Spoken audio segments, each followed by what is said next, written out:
Let's slice right to the lockpick. Escape Simulator 2 is the best digital escape room you can buy today. And it's also carrying a few splinters you'll feel the second you bump into a ladder, a lever, or your co-op partner's invisible skull. If you loved the first games dump you in a room and let your brain do laps energy, this sequel doubles down on that loop with a darker art pass and a smarter set of toys, then hands you a builder that could feed the community for years. Here's the shape of the box. You get 12 rooms at launch across 3 distinct themes. Dracula's castle, a gleaming sci-fi tin can that various outlets call Lost Starship or Starship EOS, and a pirate adventure dubbed The Cursed Treasure. No tedious setup, no cutscene choke points, just spawn, scan, and start connecting clues. The timer is a suggestion, not a guillotine. When it hits 0, the game shrugs and lets you keep going. That matters because some puzzles are bite-sized and others will chew back, especially on first contact. Co-op is the soul of this sequel. Officially, it supports up to 8 players online. Practically, reviewers agree 2 to 4 is the sweet spot.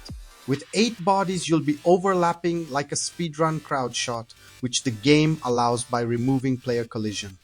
That's great for not griefing your friends in a doorway, but it also means you'll sometimes peer straight through a comrade's head or pop perspective without warning. The upside is classic escape room flow. Split up, compare notes, shout across the room, argue over a cipher, and accidentally solve something your partner was mid-explanation on. Cursor sharing on puzzle panels is a lovely touch, as is pinning clues on screen so the whole crew can stay aligned, though not every clue type shares perfectly, which occasionally muddies the handoff. The visual vibe took a deliberate turn from the first game's brighter, cartoony look into something moodier and more detailed. That change pays off in atmosphere. Dracula's castle actually feels damp and mean, the Starship sells its sterile anxiety, and the pirate cavern reads like a pulp novel cover you can walk into. The trade-off is seams you'll notice. Awkward transitions, perspective snaps, animations that pop instead of read, and physics that can feel a little hinky when you're dragging props or climbing in and out of set pieces. The sixth axis calls these moments out, clipping, odd or missing animes, a wait, what just happened, beat that breaks immersion just long enough to sigh and get back to decoding a lock. Difficulty lands in that pleasant, smart, not sadistic lane most of the time. Important items are denoted with icons so you don't hoover up every spoon in the room, but purists can flip that off and go full gremlin. The hint system is the most inconsistent piece on the board. When it works, it spawns a clean little diagram you can literally pass around, which is perfect for teaching without spoiling. When it doesn't, it just doesn't. Multiple reviewers hit puzzles where the hint button did nothing, with one calling out a late Starship sequence that stonewalled assistance entirely. That's fixable with a patch, but it matters now if your group relies on a nudge instead of Reddit. Controls are the other soft spot. Keyboard and mouse remains the gold standard, precise, quick, intuitive. Controller support exists, but several outlets point to friction. Needing to select then turn a wheel instead of grabbing and rotating, or UI quirks that make simple interactions feel fussier than they should. None of it breaks the game, but if you're planning couch-style play with a controller in hand, expect to acclimate or switch to mouse for fiddly bits. Now the good news avalanche. The puzzle design is strong and varied. Even when a mechanic repeats across a theme, it's iterated, not recycled. The co-op-aware twists appear here and there, panels that sing when 2 people coordinate, pathways that invite parallel progress. The new darkest puzzles variants remix room logic into meaner, weirder challenges after your first clear, which is a slick way to extend mastery without padding. And the price-to-content ratio is honest.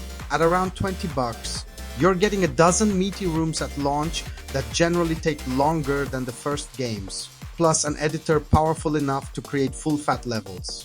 That's the real endgame. The first Escape Simulator spawned thousands of fan rooms. This toolset is deeper, cleaner, and already producing interesting custom builds. Let's synthesize the reviews you've probably seen. The sixth axis lands at a solid 8, praising the room flow, the themes, and co-op while dinging rough animations and a patchy hint system. Game Grins 9 leans into the value and the builder, noting that hints sometimes fail during review and hoping for a pre-launch fix. GameSpew clocks an 8, loving the puzzle design and themes, but pushing back on intuitive controller feel. None of these takes contradict each other. They're looking at the same beast from different corners. The consensus is clear: brilliant puzzles and co-op energy, great value, meaningful longevity through UGC, and a handful of launch day splinters you'll either forgive or fix with options and habits. Veteran Games' stance is simple. If you play primarily on mouse and keyboard, enjoy co-op brain burn with 2 or 3 friends, and plan to dip into community rooms, Escape Simulator 2 is an easy recommend now. Flip off the timer unless you crave pressure, leave the item icons on for your first lap and disable them for a second run if you want the full scavenger hunt, and treat hints as a bonus rather than a safety net. If you want the controller on a TV vibe, or you're the designated hint spammer in your group, you'll still have a great time, but you'll notice the seams more, and you might prefer to give Pine Studio a patch cycle to sand edges. One last note on expectations. This isn't a story game with an ending you'll argue about on the commute. It's a toolkit for satisfying aha loops that thrives on collaboration. When it sings, you get that delicious escape room dopamine. Decode a cipher, align a statue, hear the pop of a lock, move as a team, and feel a little smug. When it stumbles, it's usually a UI wobble or a physics burp, not a broken puzzle. For $20 and a lobby that already wants to be your clubhouse, that's a trade we'll take.